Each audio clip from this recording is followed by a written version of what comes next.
আমার ছোট বোনরা আমার কাছে সেই কবে থেকে আবদার করেছে মানে লিটারেলি আমি ব্রাহ্মণবাড়িয়ায় যাওয়ার আগে থেকে আমাকে বারবার বলতেছিল যে একটু মোমো বানিয়ে খাওয়া বাট আমার আর সুযোগ হয়নি বানানো। তো ফাইনালি ওদের আবদারে সেদিন মোমো বানিয়েছিলাম। একদম সিম্পলি বানিয়েছিলাম ঘরে যা আছে তাই দিয়ে। তো তোমাদের সাথেও একটু একটু করে রেসিপিটা শেয়ার করব। তো চলো ভিডিওটা শুরু করি। আসসালামু আলাইকুম, কেমন আছো তোমরা সবাই? আশা করছি সবাই অনেক বেশি ভালো আছো। আমরাও আলহামদুলিল্লাহ ভালো আছি। সেই দিনেরও আমার ঘুমটা ভেঙেছিল একটা পার্সেলের কারণে। আর এই পার্সেলটা ছিল হচ্ছে রিয়াদের মেইনলি মানে ও অনেকদিন যাবত সবগুলো সুপার শপেই আলু বোখারের আচার খুঁজতেছিল বাট কোথাও পায়নি। এরপর হচ্ছে পেজ থেকেই অর্ডার করে দেয়। পেজেও আনএভেলেবেল ছিল বাট পরে যখন ওনারা স্টক করেছে তখন পাঠিয়েছে। তো যাই হোক, এরপর হচ্ছে পার্সেল আনার পরে এখানে আমরা খাওয়া দাওয়াও করে ফেলেছি। ওই দিন মা হচ্ছে বুটের ডাল দিয়ে গরুর মাংস রান্না করেছিল, অনেক মজা হয়েছিল।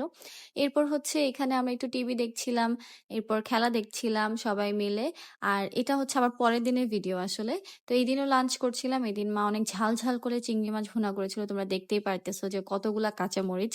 আর এইসব ভুনা যে কোনো ভুনাই হোক না কেন সেটার মধ্যে না কাঁচামরিচ বেশি থাকলে বেশি মজা লাগে।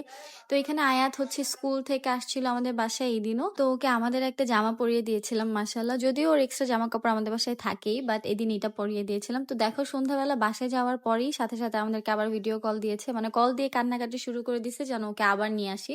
এখন পরদিন তো আবার ওর স্কুল আছে আর রাত হয়ে গেছে, এখন আনলে তো আবার কালকে স্কুলে যাওয়া হবে না। তো অনেক বুঝানো টুঝানোর পর এরপর হচ্ছে ওর কান্নাকাটি থেমেছে। তো যাই হোক, এরপর আবার আমরা চলে আসছি আরেকদিনের ভিডিওতে। আসলে এই কয়েকদিন আমি এত ভালো মতো ভিডিও করতে পারিনি, তাই কয়েকদিনের ভিডিও একসাথে অ্যাড করে দিয়েছি। আমার বেশিরভাগ ব্লগেই হচ্ছে অনেক দিনের ভিডিও একসাথে অ্যাড করা থাকে, খুব কম ব্লগ হয় যে আচ্ছা একদিনের ভিডিও দিয়ে একটা ব্লগ হয়েছে।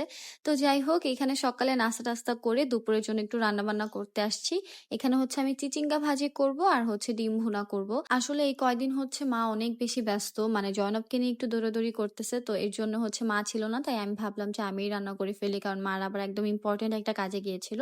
তো এই যে দেখো ডিম ভুনাতেও কিন্তু আমি অনেকগুলো কাঁচামরিচ দিয়েছি, কারণ এইসব যেগুলোতে পেঁয়াজ বেশি থাকে সেগুলোতে কাঁচামরিচ বেশি দিলে একটা ঝাল ঝাল ফ্লেভার আসলে মজা লাগে।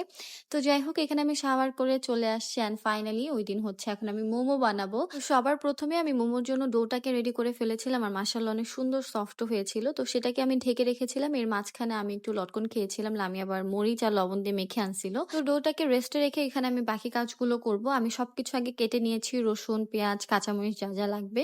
আর এদিকে হচ্ছে আমি শুকনা মরিচকেও তেলে ব্লেন্ড করে নিয়েছি। আর এখানে হচ্ছে আমি মুরগিগুলোকে ছোট ছোট কিউব করে রেখেছিলাম, সেটাকে একটু ব্লেন্ড করে নিব।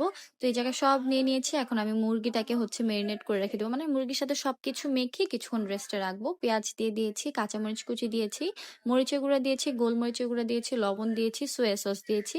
আর এখানে হচ্ছে আমি একটু তেলের মধ্যে আদা আর রসুনের পেস্টটাকে একটু ভেজে নিয়েছি, সেই ভাজাটা দিয়ে দিয়েছি, তাহলে ফ্লেভারটা আরো ভালো আসে। এখানে হচ্ছে তোমরা একটু গরম মশলার গুঁড়া দিতে পারো, একটু মাংসের মশলাও দিতে পারো, চাইলে তোমরা গাজর বাঁধাকপি এগুলোও অ্যাড করতে পারো, বাট আমি এক্সট্রা কোনো কিছুই সেদিন অ্যাড করিনি, আমি নর্মাল বেসিক জিনিসগুলো দিয়ে বানিয়েছিলাম। তো এখানে আমি হচ্ছে মোমোর জন্য শিটগুলো রেডি করে ফেলেছি আর এখন হচ্ছে আমি মোমো বানাতে বসে গিয়েছি। যখন আমি মোমো বানাচ্ছিলাম তখন আবার লামিয়াও আমাকে কিছু শিটস বানিয়ে দিয়েছিল।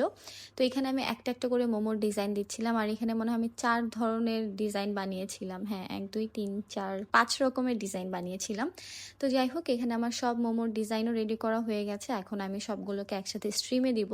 তা আমি মোমোটা যেটার মধ্যে স্ট্রিম করতাম সেই চালনিটা কোনোভাবে খুঁজে পাই নাই, তাই এই চালনিটার মধ্যে দিয়েছিলাম, কিন্তু এটার মধ্যে অনেক বেশি সময় নিতেছিল, তাই আমি আবার কিছুগুলো ফ্রাই প্যানেও করে নিয়েছিলাম। তো এখানে আমার 2 ধরনের সস রেডি হয়ে গেছে। আর এইখানে যে রেড সসটা দেখতেছো এটাও কিন্তু আমিই বানিয়েছি আর এটা দিয়ে মোমো খাইতেও কিন্তু অনেক বেশি মজা লাগে। এখানে কিছু মোমো হচ্ছে একটু লাল লাল দেখতে হয়েছে, কারণ কিছুগুলো হচ্ছে আমি বললাম ফ্রাই প্যানে করেছিলাম এর জন্য। তো এর মাঝখানে আবার মা আর জয়নব যে হচ্ছে আয়াত আর আয়ানকে নিয়ে আসছিল, তো এখানে আমরা সবাই মিলে একসাথে মোমো খাচ্ছিলাম। এখানে আয়াতকে দেখো দাদুর বাসায় এসে কত বেশি খুশি হয়েছে মাশাল্লাহ। তো যাই হোক, আজকে ভিডিওটা আমাদের এই পর্যন্তই ছিল। দেখাবে তোমাদের সাথে নেক্সট কোনো ভিডিওতে। সবাই ভালো থাকো, সুস্থ থাকো, আল্লাহ হাফেজ।